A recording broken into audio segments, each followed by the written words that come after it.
share with me a little bit about how you came up with the merchant recommendation and the category recommendation modules, and what your objective was.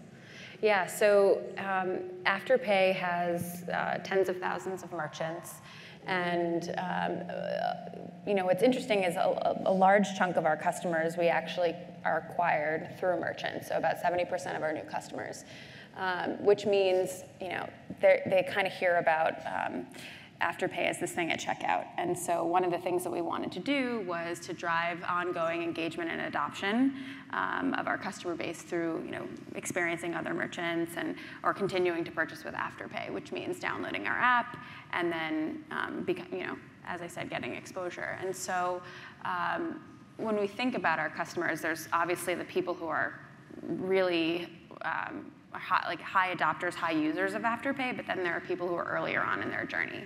And so if you're earlier on in your journey, you might not know that Afterpay has a large catalog of merchants. So how can we surface relevant merchants to you based on where you are in your journey?